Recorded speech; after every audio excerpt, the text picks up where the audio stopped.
Welcome to Mirror Domains Movie News, your place for entertainment headlines, and indeed, this is a live news show for movie fans, where we talk about all the trending movie news headlines of the day, including all those DC trailers that dropped at CinemaCon. The Flash has some good reviews. Hugh Grant is going to be playing an Oompa Loompa. The new Wonka movie. Fascinating. We got some headlines of people behaving badly and stuff like that. First Ray official image. Seriously? I don't even know if they have a script, so how's that possible? We'll take a look at that. We have some various movie news headlines to take a look at that, but we'll start off with that Flash trailer that dropped yesterday. And talk about some of the early reactions to the movie. DC brings Flash trailer, Aquaman trailer, and I think they had something from Blue Beetle as well. Some kind of a showcase or something like that. Guys, I did a full trailer reaction for this up yesterday. It's up there. I just got out of the movie Beau is Afraid, and we'll do a review for that later on in the show. But I just came back from it and I was like, oh, the trailer dropped online. I knew that it was going to be dropping at CinemaCon. I just didn't know if it was going to be online right away or not.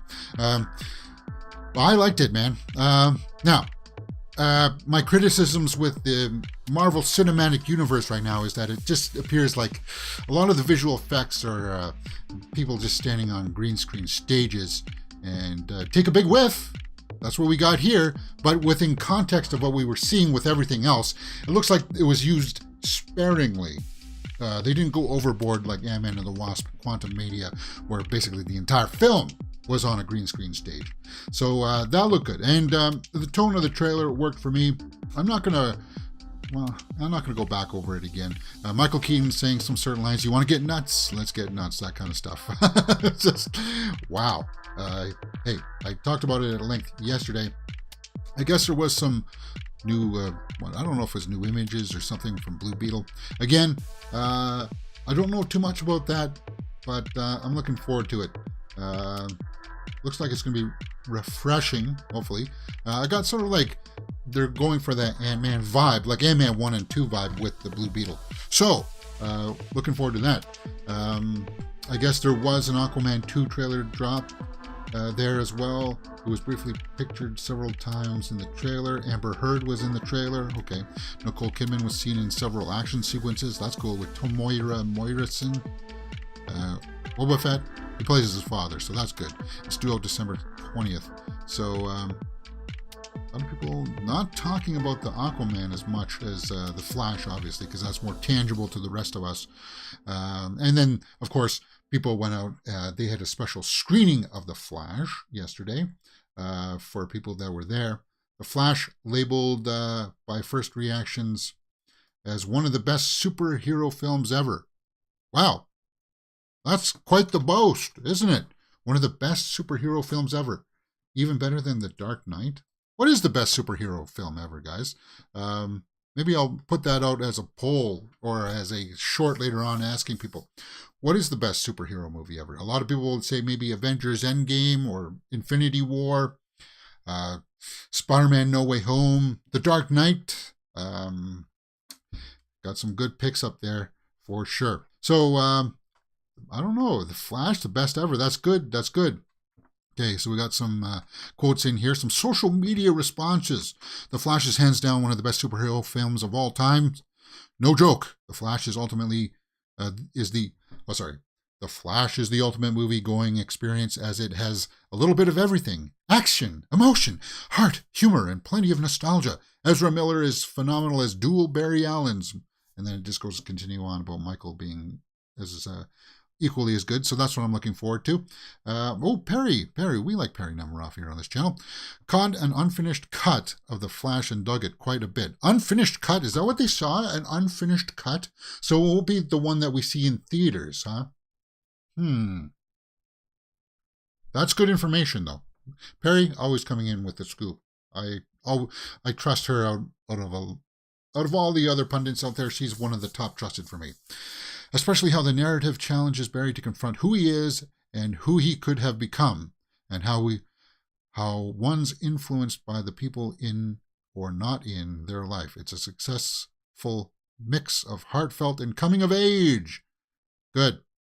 Well, I do trust Perry quite a bit. So if she liked it, guys, June 16th can't come fast enough for us, right? We still got May, June, 2.5 months, almost 2 months, right?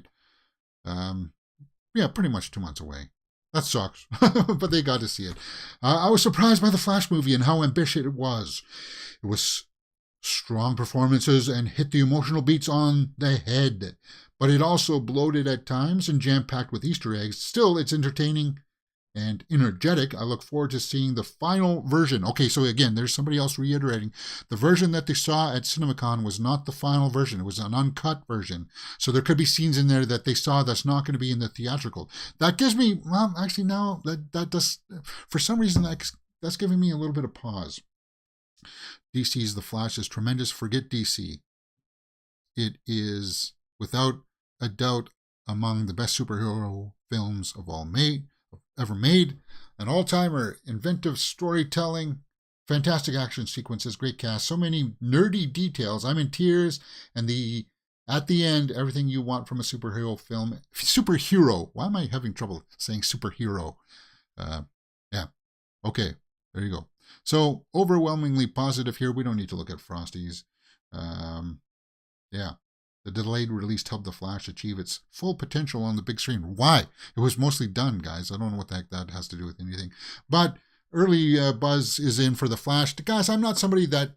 I know the legal troubles that Ezra Miller has had, and they will get that sorted out.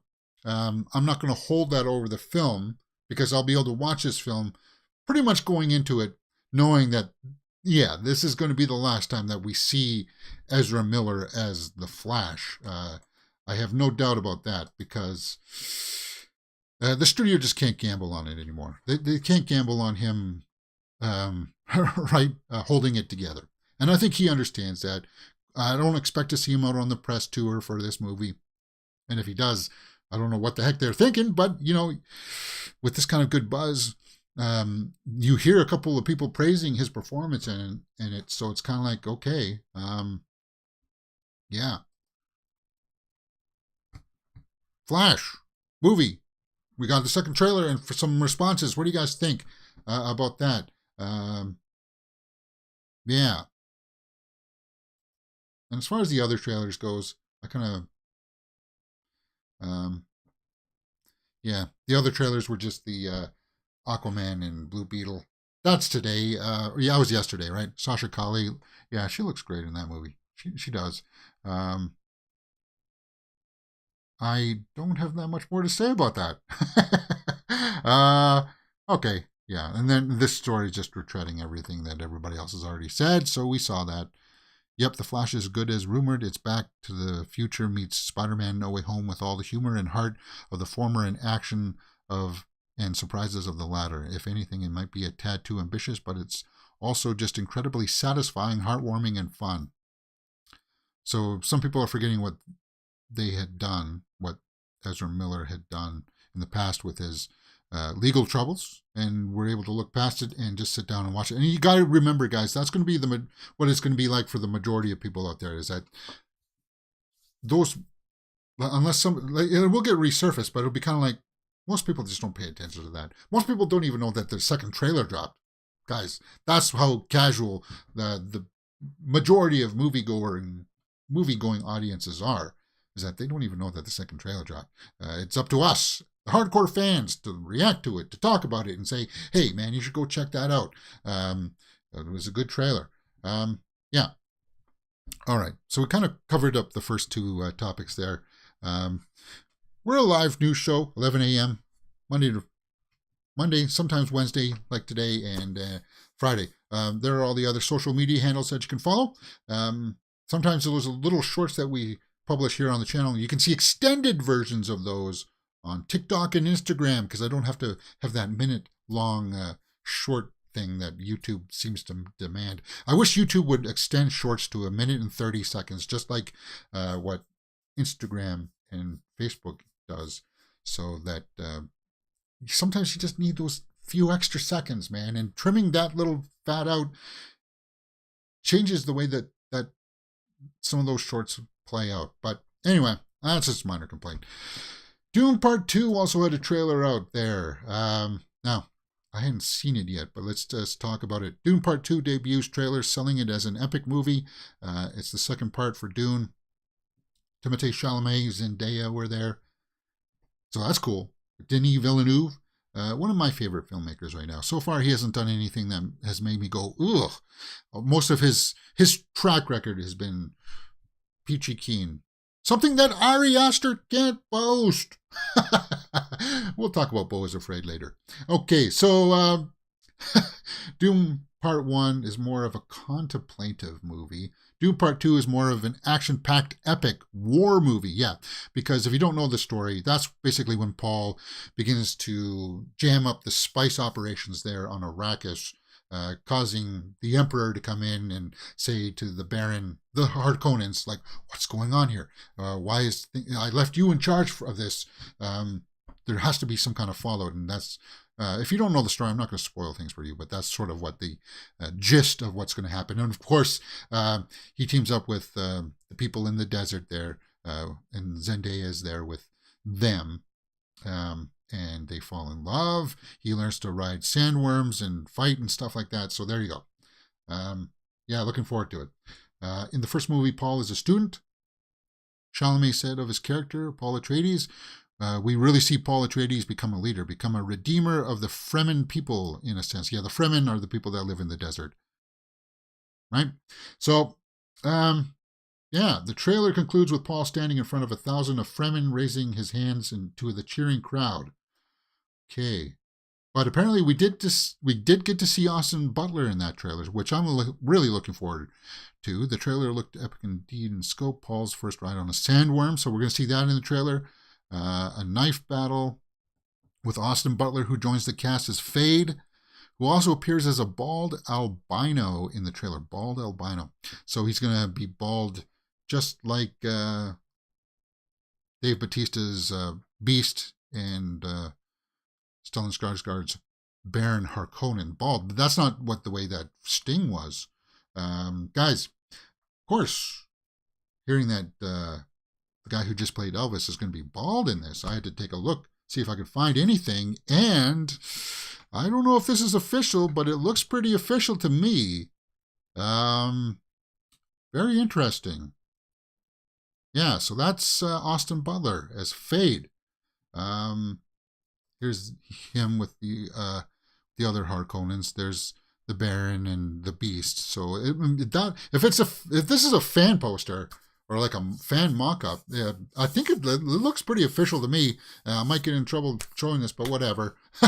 It's only a small part in there. And the only reason why I say it looks kind of fake is here it says October 22nd on the poster, and the official release date is November 3rd this year. November 3rd. So, yeah, looking forward to that. And the other thing, too, is that, okay, if the Baron and the Beast have their own posters with a date on it, why does Fade's poster not? So it looks like maybe that one's just a fan mock-up, but if he's going to be bald, and that does look like Austin Butler's face, that's what he would look like bald. But they said albino, so... Oh, yeah, I guess he wouldn't have eyebrows either, right? What would make him albino? Just the eyes, maybe? He doesn't like light. But anyway, I can't wait to see him throw down. I'm supercharged from this, man, to see what this is going to be like. Interesting images and some kind of details from the plot. So if it comes out in November, I would expect a trailer to drop. I don't know if it's going to be on Guardians of the Galaxy. I don't, but late May, maybe. June, we'll get our first teaser for this. People have seen it now. People are talking about it. People are going to be like, I want to see it. I want to see it. I want to see it for sure.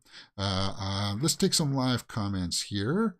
Pfeiffer says audio. Okay, thanks. Artglass says separating the art from the artist. The Flash movie deserves to be showcased and judged on its merits. It was a favorite comic book hero when I was barely of reading age. It will be good to see it. Yeah. Yeah, indeed. Indeed. So that's cool. Yeah. As far as the Dune Part 2, I think that's still one of my most anticipated movies of the year. Because I was somebody who, while I liked Dune Part 1, I just haven't gone back to watch it yet again. It's kind of like, I'm waiting so I can watch, because it's really meant to be one big movie, right? Part 1 and Part 2 is what he's doing. That's supposed to be like one part movie. And that's what the 80s version was. It showed us both parts. So when I can watch them back to back, that's the way that I'll want to watch it for sure. But that's Dune Part 2. What do you guys think about that? Talking about Timothée Chalamet, Hugh was also in a Wonka trailer that appeared there at CinemaCon. Let's talk about that, because it also showed, apparently, Hugh Grant as an Oompa Loompa. What? Wonka CinemaCon trailer has Timothée Chalamet and an Oompa Loompa Hugh Grant. No images, but of course I've done some digging, see what I can find here. The upcoming musical project, or prequel, Wonka. So we'll have Timothée Chalamet as a younger version of the eccentric chocolatier. Wonka is set to land in the theaters just in time for the festival season mid-December. Okay, yeah, we know that. Directed by Paddington filmmaker Paul King. So that's good. And so Hugh Grant is going to be playing an Oompa Loompa in this, apparently. Yeah, we got some official images. They've released some images of him. Timothée Chalamet, his star, he's already established. So this will just propel him through the roof as well. And when Dune Part 2 comes out, it'll just like, he'll go wha-boom, wha-bam. Like, he'll be like in line to be like the next Leonardo DiCaprio. Everybody be just like, well, I see him in everything, right? He's good. But what I like about him, I'll tell you this, what I like about Timothée Chalamet is that despite having like these big roles and doing these big tentpole films, I like that he still does time. He still takes time to do the smaller art house films. I didn't like Bones and all, but lots of people did, and he does take time to still do projects like that. So for that, I give the thumbs up to Timothée Chalamet and his choice of projects. Yeah, so Hugh Grant as an Oompa Loompa. I didn't find an official image of it, but I did find a mock-up of what he could sort of look like. Of course, this is what the older version of the Oompa Loompas look like. He doesn't look like the Tim Burton one there. I don't think they're going to use that one. Obviously, there's going to be some kind of morphing going on with it, because the Oompas are smaller in stature, right? I don't expect to see a really tall Hugh Grant version of an Oompa. But again, interesting choice of projects for Hugh Grant. He's done with his rom-com kind of stuff, and he's taking on really interesting projects. We just saw him in Dungeons and Dragons, which I thought he was really good in. And he does do weird stuff every now and then, like Cloud Atlas and stuff. So a very interesting choice there. And that's just a fan. No, that definitely is a fan mock-up. You guys know that, right? I just thought it would be an interesting look to see what's going on with that. Let me know what you think about that in the comments, guys. All right. Got some various movie industry headlines to take a look at. Just talking about all these movies and trailers from the DC, Warner Bros. And stuff. Remember when, like in the pandemic, I just read it, that they were going to put everything out on HBO Max and theaters at the same time? Well, David Zaslav, the new CEO, reassures theater owners we're in no rush to bring the movie to Max. Oh yeah, it's not HBO Max anymore, it's just Max. Oh, Max. Yeah. So let's just see what he said here. At Warner Bros. And DC Studios, we believe that everything is possible. This business could be bigger and stronger than it's ever been. We believe in full windowing of the motion pictures. We do not want to direct to streaming movies. Good. That makes me happy. We do not want to do direct to streaming movies. We're in no rush to bring movies to Max. So good. So he's completely reversed course and reassured us that there's not going to be the day and day kind of stuff release structure anymore, because the streaming services, it's noble and all. I know that there was that jockeying for position there where it's kind of like Paramount Plus, Netflix, Disney Plus, HBO, Shudder, like all of these Peacock. All of these services were struggling, were getting off the ground, trying to establish themselves by having these straight to streaming movies. Netflix still does it. I got no problem with that, but I still think that they should put some of these movies in the theater. Like they should have put them in the theater to get some of that cheddar, which they just learned last week when that that movie came out that made some money. So it's kind of like, yeah, that wouldn't have happened. Evil Dead Rise was supposed to, that's the one I'm talking about, was supposed to be straight to streaming. And look at how it came out and made so much money. So it's kind of like, yeah, that's what you should be doing, guys. Give yourself some window in the theater. It doesn't have to be the full 45 days or 60 days or whatever. But as long as it's going to the streaming service later, people will just check it out there then, right? That's the way that I like it. And Zadslav, that quote gives me confidence that he's heading it in the right direction. And good. That's really good. What's next for some industry headlines? WGA issues strike rules. Members barred from writing, pitching, and negotiating for works if strike is called. Oh yeah, the Writers Guild of America might have a strike, which will affect, well, productions of, I guess, movies and TVs, right? The Guild also spelled out rules for showrunners of other hyphenates who are producers and performers and directors would be legally allowed to continue working provided they do not perform any writing services. That sucks. The Guild strongly believes that no member should cross a WGA picket line or enter the premises of a struck company for any purpose. The Guild, under applicable law, however, the Guild may not discipline a hyphenate or performing purely on non-writing services. I understand that the guilds are there to help people, but I don't like the fact that if I'm a freelance writer, that I have to be part of the guild before I can get hired into a certain industry. I hate that. I really hate that. That doesn't seem like capitalism done right to me. Whoever's got it should be going to the highest bidder. You don't need to be part of a guild to have permission to work in something. And I know that that's there for protection, James, and you'd be like, if you take it away, then they're just going to roll over us. Well, they're already rolling over you guys. Yeah.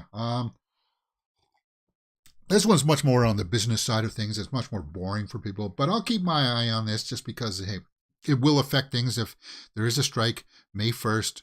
The contract is set to expire on midnight on May 1st. So if some big kind of thing happens, basically what will happen is all current productions that are in need of writing will be stalled.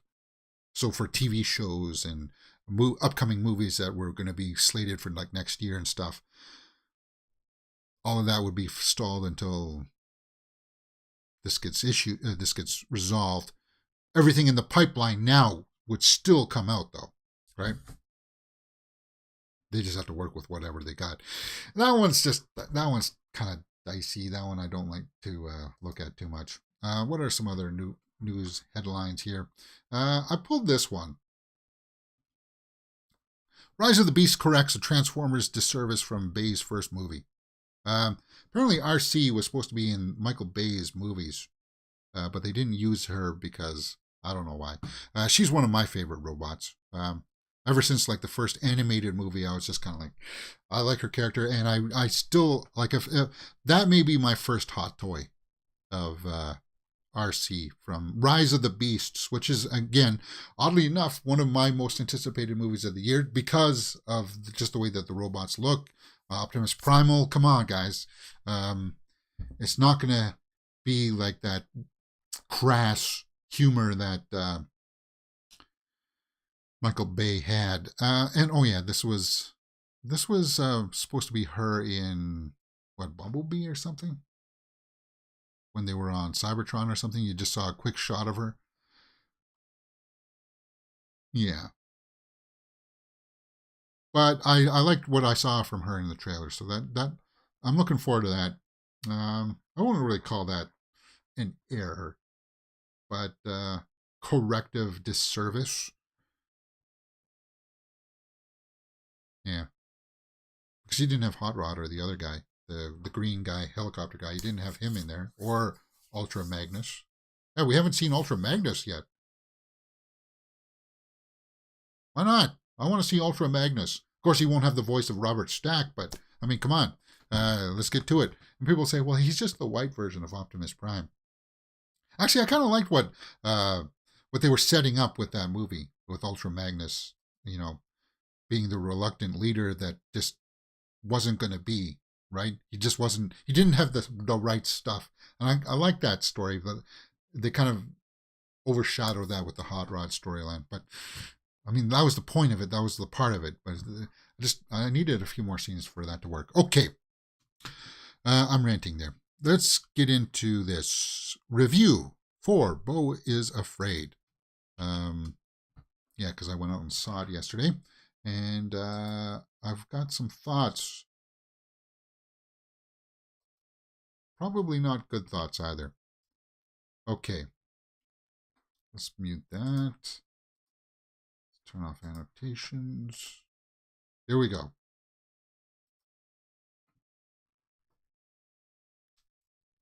Let me try some orange.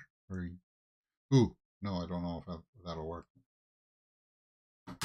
All right, maybe that one will work.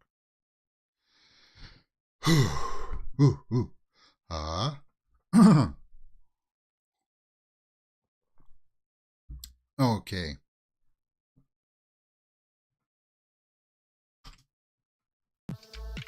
Beau is Afraid is Ari Aster's new movie with Joaquin Phoenix. Yes, Joaquin Phoenix stars in Beau is Afraid. And I got to tell you, this is a 3-hour movie, guys. Rated R. It's an abstract piece. Very abstract. The synopsis reads, following the sudden death of his mother, a mild-mannered but anxiety-ridden man confronts his darkest fears as he embarks on an epic Kafka-esque odyssey back home. From the director of, well, Hereditary and Midsommar, my thoughts on this, guys, is that it is not a good movie. The 3-hour runtime really hurts this movie. It starts off with this general feeling of anxiety to it, where it's kind of like, Joaquin Phoenix is doing a good job in this, portraying kind of like a person with a mental disorder or like some kind of handicap. You don't know what it is exactly. Like, it is anxiety for sure. And it's told through memories of him when he's younger, dealing with his mother and stuff like that, when he's an older man, going to therapy and stuff like that. He lives in a rundown building, very much like the Joker movie, starting off kind of like, how Gotham was all run down. It starts off like that. But yeah, somebody said that it was stressful to watch because Ari Aster does do some interesting stuff here with building up that he's afraid of seeing other people. He's afraid of what's going on outside. He's taking medications to keep that under control. But it just goes off into these other weird directions where you're an hour into it and you're like, okay, we get it. He's got anxiety. What does this have to do with his mother part so far? Right? Like a full hour into it. But when he does get to his mother, in the last hour, 45 minutes or so, that's when the movie starts to really shine. It's everything else in between. He spends some time with Nathan, let's just go over the cast. He spends some time with Nathan Lane, there he is, and Amy Ryan. I don't know doing what, some kind of rehab or something, but it's kind of like he's a Nathan Lane's like a doctor of surgery of something, but it's like, is he there to help these people get through some PTSD or something? It's kind of like you're just asking yourself, what the heck is going on? Kylie Rogers is like their daughter, and there's some weird interactions in there where it's kind of like, okay, yeah, we've established that things are weird. We don't know who these people are or how exactly they're trying to help them, but it's kind of like it just goes on and it goes on. And at a certain point, I was like, I'm done. If this is all that it's going to be, I want to see that door. I want to go. I want to go out that door now. Not because I'm getting anxious myself. It's just, boring. The payoffs towards the end with the mother, I understand that would be like, that's the crux of it for most people, is that, yeah, we heard that he's got these mommy issues, and if that's what I was expecting going in, is that it was going to be all about him dealing with his mom issues, and it that storyline takes they sidestep it at certain points for things like the Nathan Lane storyline there, and I don't like that. And then he goes in the woods and he watches a play, and things get very abstract, like Fear and Loathing in Las Vegas. Is he walking on a play set, or is he falling in the forest, and this is all just in his head? What the heck is going on? And it becomes too much. It's too much. And is Parker Posey in it? I said this in my initial reaction. It was good to see her again, and I did like what she did in this movie. It was a small part, but it was cool to see her back. Overall, guys, I gotta say that I can't recommend this movie in the theaters. This is not a theatrical experience. Beau is Afraid is a perfect example of a movie that should go straight to streaming. This should not have gone to theaters. I know it's like, but James, don't you champion the theatrical experience? Not for movies like this. Not for movies like this. Let's go over to the tomato meter and see what other people were saying and see if I agree with what they were saying. Beau is Afraid is 70% by the critics, 73% by the audience, and that's much higher than I thought it was going to be. I thought it would be much lower, especially from the audience. Now, I'm guessing that that's going to be a lot of people who are Joaquin Phoenix fans, a lot of people who are Ari Aster fans. So if you are either one of those and you don't care what other people say, you just want to hear everything that's good from them. Oh, Ari Aster, he did Hereditary, he's a master, he can't do anything wrong. If you're here for that kind of stuff, you aren't going to get it from me. I'm somebody who champions Joaquin Phoenix. I love his work. In this, I just found it to be serviceable. There was nothing in this where I was watching him and saying, wow, you got to check this scene out. It's not like the Joker. It's not like that. There's not one moment in there where he's like sitting on the TV show with Robert De Niro, like that scene. There's no scene like that. It's just a bunch of scenes that kind of like, okay, I understand what you're trying to say, but do we have to take so long to get to it? For crying out loud. And then he goes up into an attic with there's like a monster up there. It's so bizarre, and it's just like, is it well-founded? And I don't think it is. Okay, let's take a look at some snapshot reviews here and see what people are saying. Richard Roper didn't like it. Beau is Afraid is a bore. I'm afraid. A bore is putting it lightly. Ari Aster, 3 hours. That needed to be cut down to at least 2 hours. There's a good chunk out of the middle that just could be, actually out of the start too, that just could have been like, click. Yep, take that all out, because that doesn't add anything to the character. It doesn't add anything to the story. You're just putting it in there as whimsy to establish that he's got anxiety. Okay, so it starts out intriguing, great even, before spiraling into something bizarre and pointlessly bloated. Exactly, Huffington Post. Pointlessly bloated. Okay, let's take a look at some bad reviews here from the BBC. If Aster had simply chopped out the second of the film's 3 hours, it might have been more coherent, not less. Yeah, exactly. That's what I'm saying about the Nathan Lane stuff with him going to that house. It's kind of like, that doesn't add anything more to the fact that we already know that he is a disturbed person who's dealing with mental issues, with anxiety and taking all of these pills to try to keep it in check. We know that already, so we don't need to go through this again with this weird family in this house dealing with people with PTSD. And it's kind of like, yeah, it runs out of gas. It outstays its welcome. Beau is Afraid outstays its welcome with the 3 hour runtime. And yeah, it's not one of my most pleasurable movie-going experiences of 2023.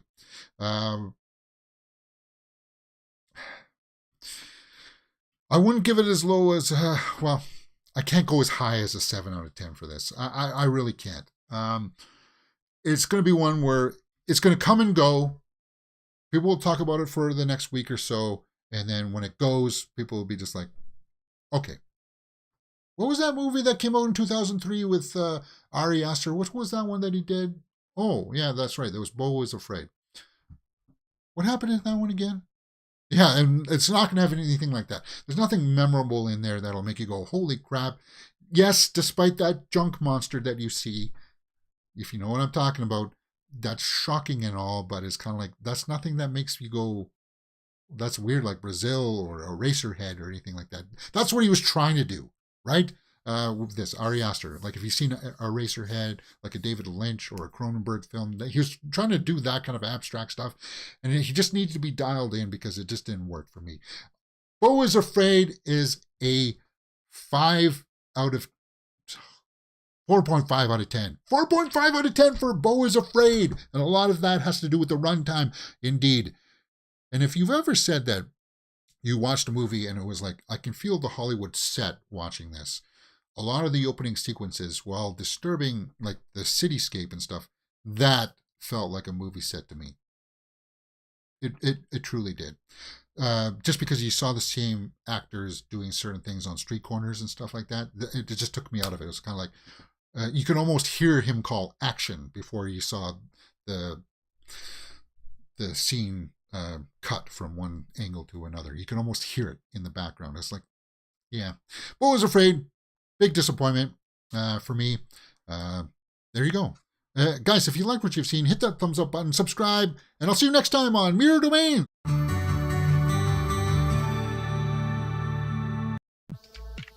Okay. Yeah. As far as the younger kid there, I thought that they were using CGI for him. It's not. The guy, the kid actually looks like that. I thought they were like using some kind of de-aging technology on him, but it's pretty much, yeah, it's pretty much that kid. It's the way he looks. Armin Nehepetian? Yeah. Now, like, he does have like a younger Joaquin Phoenix look to him, but when you see him in the film, you can tell that they weren't like de-aging him or anything like that. In the trailers, it did look like they were de-aging him. But as you can see here in some of the press stuff, yeah, that's the way his face looks. That's not a knock on him. I'm not trying to knock on him. But here, yeah, it didn't. People were like, is that just a CG version of it? It doesn't look. I thought it was, but no, that's just the way the dude looks. Okay. Yeah. So that'll be cut out and put up on the channel later on. Pfeiffer says, nice review. Thanks. Again, I gotta call it as it is. Joaquin Phoenix, I do still respect as an actor. He was just trying something different here. But there's nothing about his character that made me go, wow, right? And there's nothing about him that I guess I could relate to. Maybe if somebody who does suffer from anxiety with stuff like people being outside, people coming into your apartment and that kind of stuff, maybe some people could relate to that. Then having like an overbearing mother at times, I suppose. Yeah. All right. Let's get back into the headlines here, guys. That'll be cut out and put up on the channel later. Okay. Disney live action Slate. We got some live action Slate news. Yeah, they're transforming a lot of their cartoons into live action. Live action remake of How to Train Your Dragon reportedly casts Hiccup. Jack Grazer as Hiccup. So he was in the It movies, right? And we just saw him in Shazam! Fury of the Gods. He was also in that, right? So could you see him as Hiccup? There he is from the It movies. So if you saw there, yeah, he's the guy with the cast. I think he could be Hiccup. I'm seeing it for something about it. Something about just the way he's grown into it. He's grown into what Hiccup would look like, right? We know that we're getting this. I'm just curious to see if they're going to get Gerard Butler in here somehow, right? Because wasn't he the voice of the father? I hope so. Again, with these live action remakes, it's just so hit or miss. We're going to get Peter Pan and Wendy this Friday. So it's kind of like I don't know, man. But as far as casting goes, Jack Grazer, that one could work. I'm on board with that. What else is going out there in the live action? Hercules with Guy Ritchie is going to be made into a live action. I never watched the Hercules, this version. I didn't like the strong lines of the animation. Yeah, I didn't like this animation style. But they're going to be remaking this. This is just like their picks of who they would want to be in this live action adaptation of Hercules. Zeus by Jude Law. Jude Law is always good. Hera, Laura Dern. Why do you have to use that picture of Laura Dern? I like Laura Dern as an actress. That movie? Really? Do you have to use that movie? Jason Mantzoukas as Hades? Okay. Take over for James Woods. Where's this Mantzoukas in? Was he in Parks and Rec? Okay. Pain and Panic, Benedict Cumberbatch and Gail Garcia Bernal. Okay. I don't know what are those, like dragons or demons or something. Gail Garcia Bernal. Okay. Phil is Danny DeVito. Yeah, I don't know. Hercules. May Callumway is Meg. Wait. Oh yeah, she was the Scarab or whatever in Moon Knight, right? I liked her in that. I could see that. That would be kind of cool. Hercules is Austin Butler. No, I don't know about that. That is going to be a challenge. If you want that, that's going to cost some money, right? Because he got launched because of Elvis, and then Dune Part 2 is just going to make him go, right? Yeah. I don't know who would be Hercules. I just don't know what that iteration is going to be like. Is that it for the live action stuff? No, it's not. We got a few more. The Lion King prequel, Mufasa, the Lion King, will reveal Scar's tragic backstory. Scar's tragic backstory. Did you guys watch the so-called live action Lion King? And is Scar's backstory really something that we need to figure out? I mean, he's jealous of it was his brother, right? He killed his brother to become king. Do we need to figure out why he was like that? I don't know. Prequel, Mufasa. That one is just kind of like meh. Fandango. We caught up with Chevalier star Kelvin Harrison Jr., who shared some new info about his upcoming role as Scar in the Lion King prequel Mufasa. Yeah. We're going to get a backstory to Scar, and he is hilarious. What? Hilarious? Hilarious is not exactly the word that I would put in with Scar. Hilarious. No, again, stop with the tragic bad guy storylines. He's a bad guy. You don't have to justify it. Stop that. But I guess they're not going to. He's going to be a joker or something. He's going to be like cracking jokes. No, I don't want to see Scar doing that. He is still very, very spicy. He is also the sweetest young lion you ever met too. So it's going to be fun seeing the relationship between Scar and Mufasa. No, it's not going to be fun. I don't want to watch that. I understand there's something there, like the Lucifer storyline there, right? He is also the sweetest young lion you also met. Like Lucifer, Lucifer was the most handsome of all angels in heaven, that God loved him the most. But then when God made man, it made him angry. So he tried to overthrow him, and he became the outcast. He was defeated and became the outcast. You see how that storyline for Scar is kind of emulating that? He was the sweetest young lion you ever met, too. He was funny. It's like, no. And then he does something to become the outcast of their of the lions, right? I don't know, guys. That one's just kind of like, ugh. Do we really need to see it? Like, Disney's, come on, guys. You can do better than this stuff. You can. Yeah. That'll be a short later on today, too.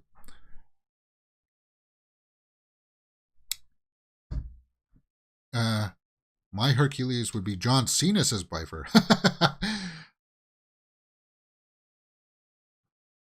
I can see that for some reason. I can see that. That may work.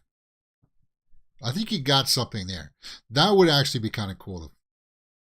Because we know that he can do the action stuff, but he can also do serious stuff with a little bit of comedy and mixed in there, like he did with Peacemaker, right? I could see that. How about this? How about doing something bold?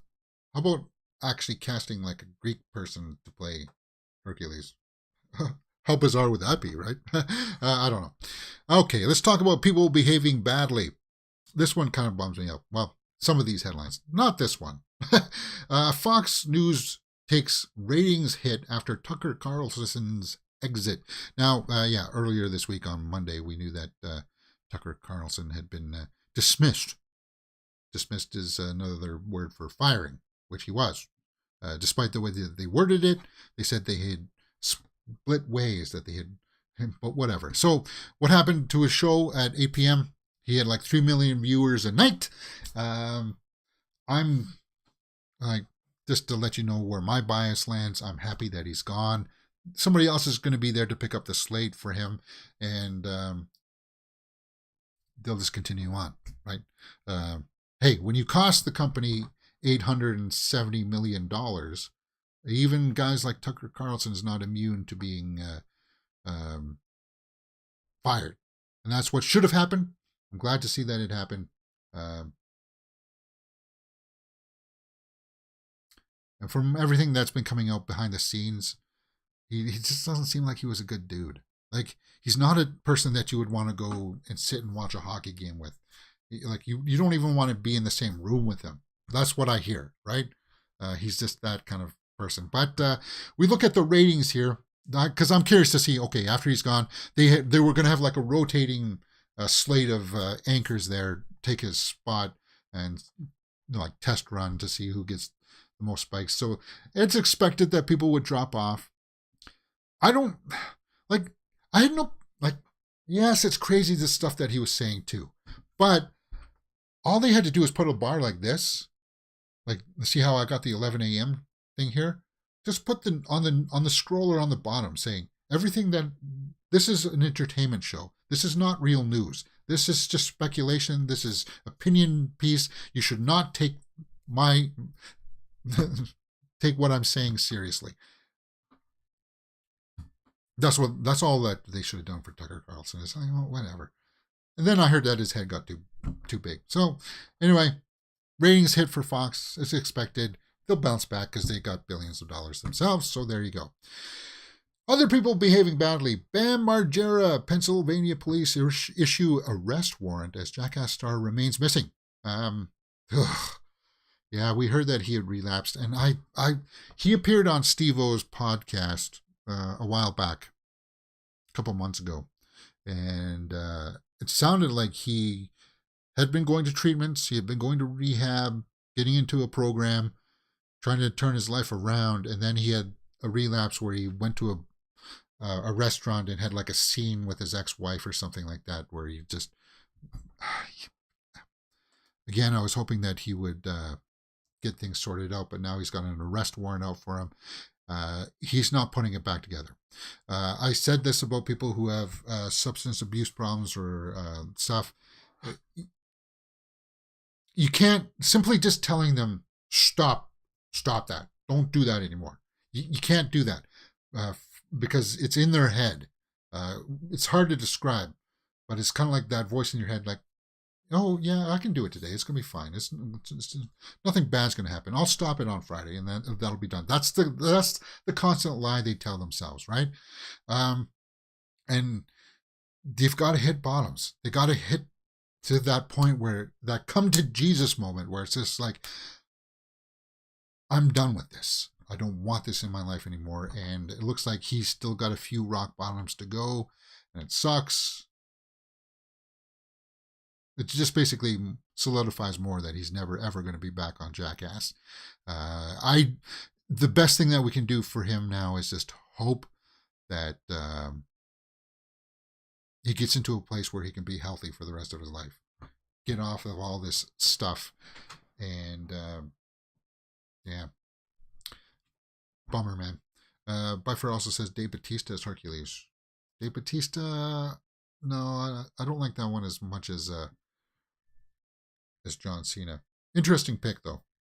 All right, Rey. Yes, we know that Star Wars had announced a new Rey spin-off film that was supposed to be coming out. I don't know why it's not called Episode 10. If it's going to be with Rey, it should be Episode 10. Seriously. But anyway, we got our first official image. Lucasfilm releases first official image of Rey and the new Jedi Order. What? And the new Jedi Order? You've cast people already? How's that possible? Well, we know that this is going to be the new Jedi Order symbol, so all they did is just slapped a picture of her from some other press tour standing in front of that symbol. There it is right there. That's our first official image. What do you guys think about that? I think isn't that nice? I don't know why that's a headline. I had to pull it because, hey, people will be talking about it. Maybe. I don't know. Our first official image. Nah. That's not much. All right, where were we at? 11:53. Yeah, I did pull that. Good. First official image. Talking about writers' rooms and stuff. Yeah.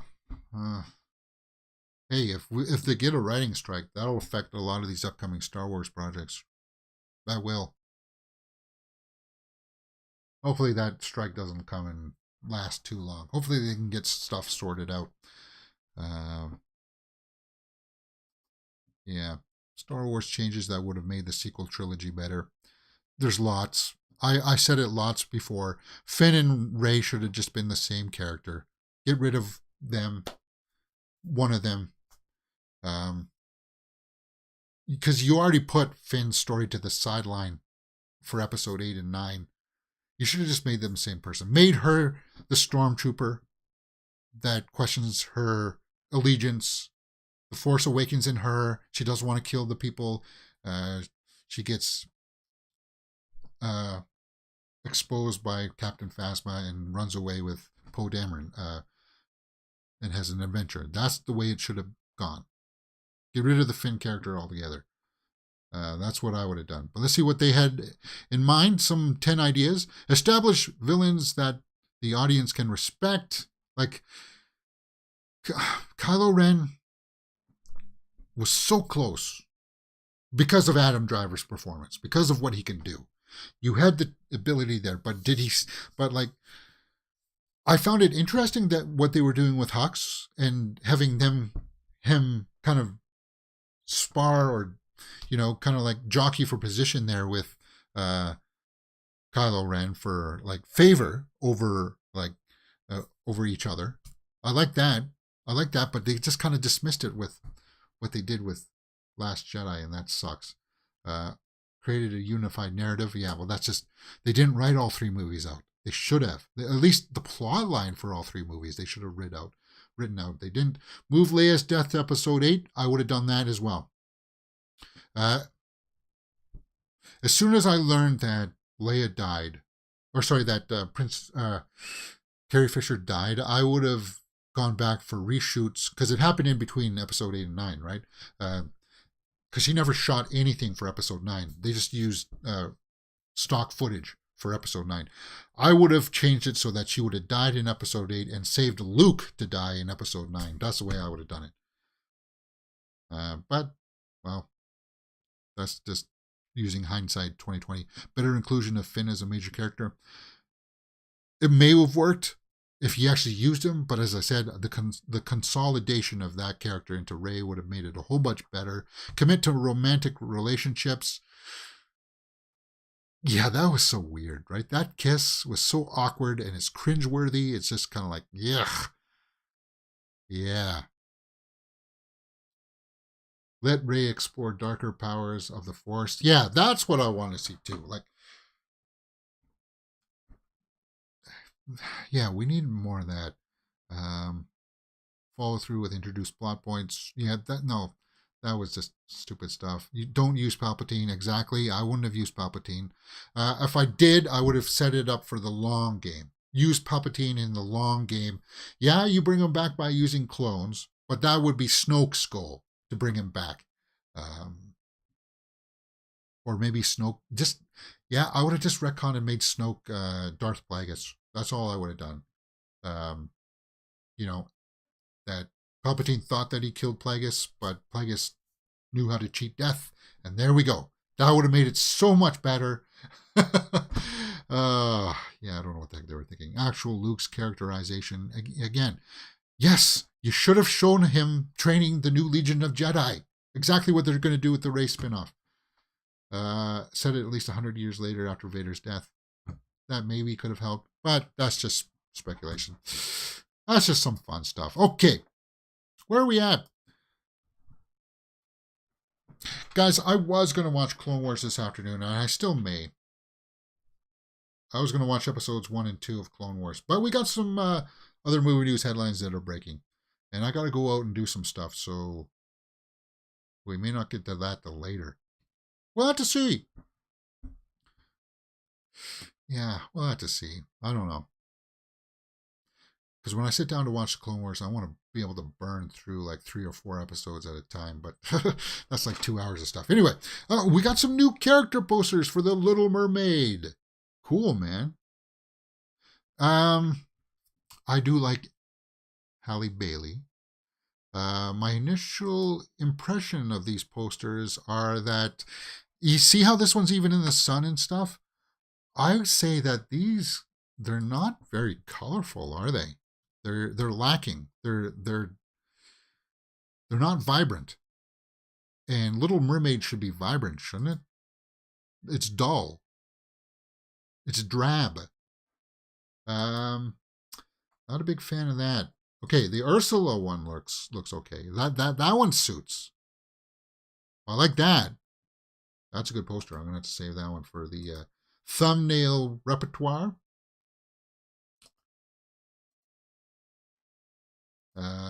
Who is the other one? Javier Bardem. Yeah, that one looks like it's going to be okay, right? King Triton. That one looks like it's going to be okay, but yeah, the Ariel one, that one you should be showcasing her, the vibrancy of her, and this one just kind of looks a little blah. Same with the token stud here, Prince Eric, the love interest. Yeah. Sebastian. I thought Sebastian was a lobster, but I guess he's a crab, right? Whatever. Black Mirror.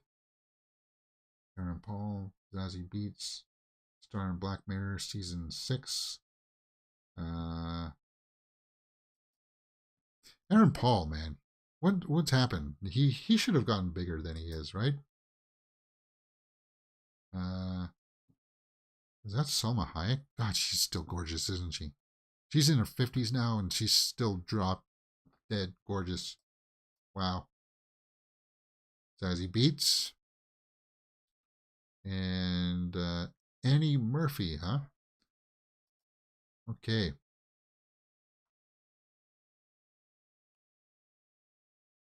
Black Mirror. First trailer for Black Mirror. Elizabeth Olsen. We do like Elizabeth Olsen here. Okay. There she kind of looks like her sisters, right? Certain angles, she definitely looks like her younger sisters. Or wait, they're older than her, right? I like her. Kiki Palmer, photographed by People Magazine. She just had a kid, right? Kiki Palmer. She was in Nope. Um, I liked her in Nope. We need to watch Nope. What is Nope streaming on? New poster for Little Mermaid has been released. Ugh. Ugh. That's. Ugh. No. Ooh, you paid money for that one? Like, you can barely tell that it's her. Like, her face is washed out by the light. And then, again, it's not vibrant. You got this, like, washed out orange. Like, look at me. This is what happens, right? If I turn this red, and because I got the red shirt on, it becomes washed out with, like, all of this orangey kind of stuff. So that's sort of what you're getting here with that. And then you got, like, the underwater, deep sea, blue, dark tentacles of Ursula coming up. Yeah, I don't like that poster. That one sucks.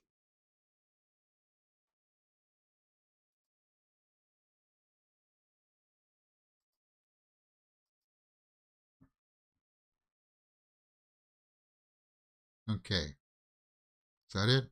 Any new trailers dropped? I want to see if a new trailer dropped. Okay, so that the IMAX one looks like it's a little bit better, right?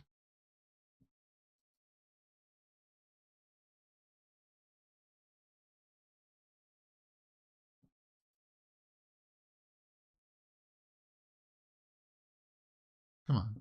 That one is a little bit better, but he could still. She almost looks like one of those scary mermaids from those documentaries.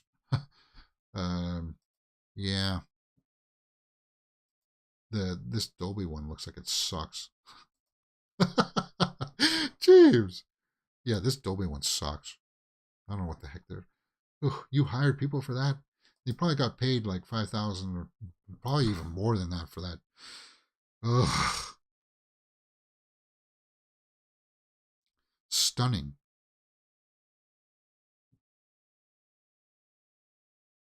I don't know about that.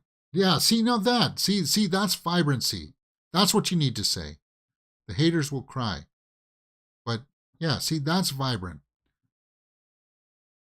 And the posters didn't reflect any of this vibrancy. It was all drab.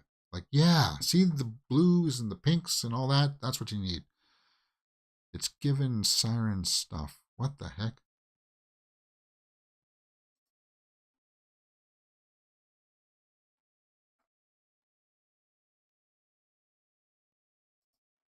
Huh. All right, what do we got? Priyanka Chopra attends U.S. premiere of Citadel. Greta Gerwig on Oprah for the first time. Cries meeting Oprah. I think the only person I don't even know if I would cry seeing Taylor Swift. I don't know who I would cry. Who would I cry? Which celebrity would you cry seeing? Maybe Taylor. Like if I were in the actual room with her, be like, holy, no, I wouldn't even cry that. I'd be like, oh my, hi, how's it going? uh, yeah, that's pretty much all I would. Will Poulter. Oh, actually, I would cry for a celebrity who was dead, probably. Like if I saw Kurt Cobain in real life, yeah, I'd be like, yeah, yeah, that's probably a situation that I would cry. Will Poulter. Well, he's going to be in Guardians of the Galaxy 3 as Adam Warlock. As you can see, he got beefed up for it. See if I can. No, I can't blow that up. I do like Will Poulter. He's got talent. I would cry if I saw Denzel, Bifer says. Yeah. Florence Pugh. But like, yeah, even Scarlett Johansson, I would be like, Maybe. I don't know. I'd just be more shocked to be like, holy crap, Scarlett Johansson. You're you're buying a chocolate bar. Well, allow me to buy it for you. That's what I would be like. Or her security guards would probably be like, get away from her. Yeah, I don't know. Florence Pugh. She takes a good photo. Who else is out there? Strange Way of Life. Oh yeah, that's that movie with Pedro Pascal and Ethan Hawke. Kind of like a western, right? Trailer is dropped for that. Huh. I'll have to watch that later on, I suppose. Uh, James Mangold on de-aging Harrison Ford for Indiana Jones and the Dial of Destiny. I just shot him and just pretended that he was 35, but the technology involved is a whole other thing. Okay.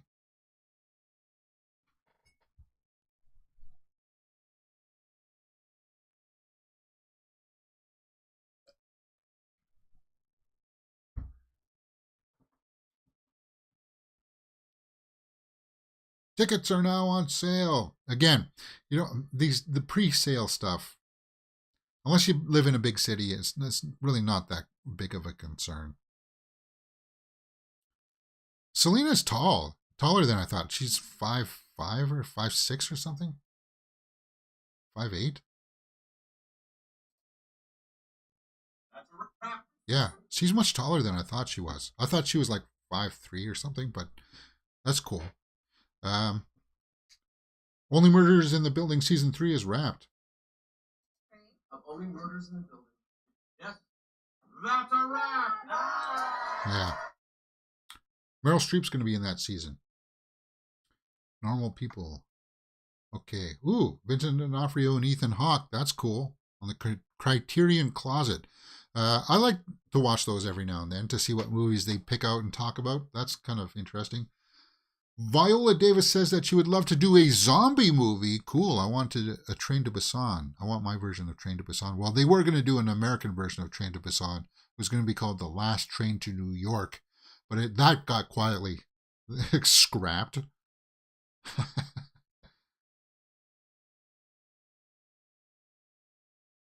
Elizabeth Olsen and Kristen Ritter on Love and Death, premiering this Thursday on Max. Oh yeah, that's right. She's like a teacher or something that falls in love with Jesse Plemons, and they plot murders or something. They kill people or something. I don't know. It's really weird. John Cena in opposite plays a merman. What? John Cena plays a merman opposite Dua Lipa's Mermaid in Greta Gerwig's Barbie. That's gonna be, see, exactly. This is what I mean about John Cena. He's proving some versatility here. That he can do the action and comedy, and apparently done playing a merman in Barbie. Dua Lipa is going to be a mermaid. That's weird, man. Okay, Amber Heard officially returns in Aquaman 2. Yeah, we know that. CinemaCon footage. Some more pictures of Little Mermaid stuff. Some Barbie stuff. More Barbie stuff. Oh, okay, cool. So maybe that was official.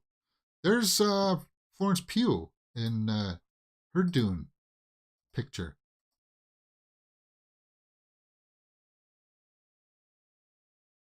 Yeah, as the Princess Aurelian. She's the daughter of the Emperor, and she's looking very much like Virginia Madsen there, right? Um, let's see if I can pull that up. That one looks more similar than to the 80s version that they were doing than Fade does. See, I'm just pulling up a picture of it.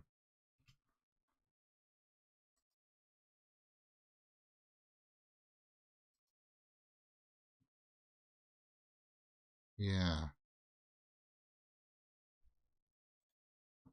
See if we can pull up a side by side here. Oh, that's not a very good picture of her.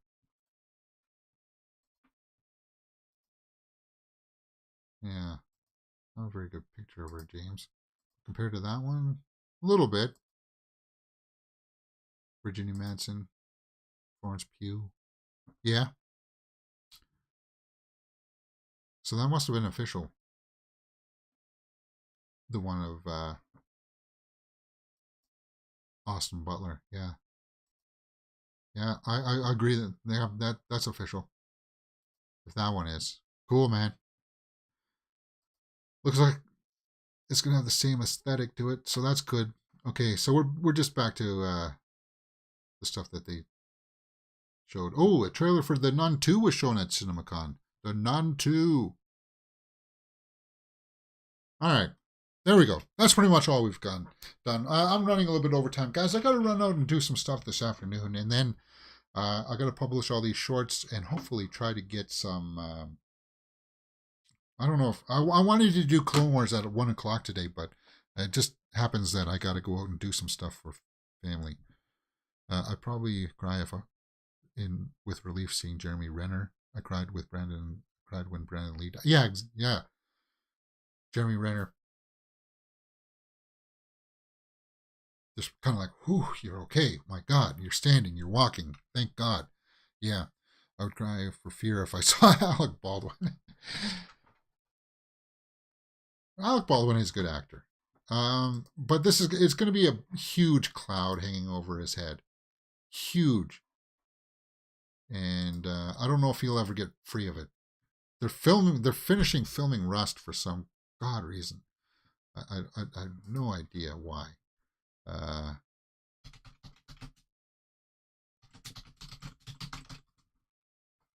have no idea why. There we go. Do I have this? I want to see if there's any trailers that are dropped. And then we'll wrap things up. Do I have a God complex? Dr. Kessler says yes. Which makes me wonder if this lawyer in 240p. Any idea as to the kind of grades one has to receive? This movie was called Malice. So he's accused of being a murderer here, and he's a doctor, so he's got like that God complex. Post-operative shock. Who do you think they're praying to? Yeah. Now, he's a doctor. Go ahead and read your Bible, Dennis, and you go to your church, and with any luck, you might win the annual raffle. God, he was in operating room number 2 on November 17th, and he doesn't like to be second-guessed. Yeah. You ask me if I have a God complex? Hmm. Let me tell you something. I am God. Yeah, that's the power of Alec Baldwin. He is a good actor. And that whole speech that he does in Glenn Ross when he comes in, he's like, first place and third, we're playing a game here. And if you come in last place, you're fired, kind of thing. Like that whole speech. Saving what else was he good in? Hunt for Red October, he was really good in that too. All right. Malice. Yeah. That's what that movie was. Okay. So I'm just looking here on my page to see if there's any new trailers that have dropped, and I'm not seeing something with Seth Rogen, Platonic. I don't know what that is. Black Mirror season. Yeah. Ursula new trailer. Okay. Maybe you have to look at that. All right. That's it for me today, guys. Pay attention for all the trailers, shorts and stuff. Really got to keep on the shorts. The shorts is what I'm just having so much fun doing it. It's just fun. And we're going to crack 3,500 today. We are going to crack 3,500 subscribers today. That's what I want. We're just like 4 under. So we're going to get 3,500. And that's thanks to shorts. Everybody likes that. I like making them. I think they're fun.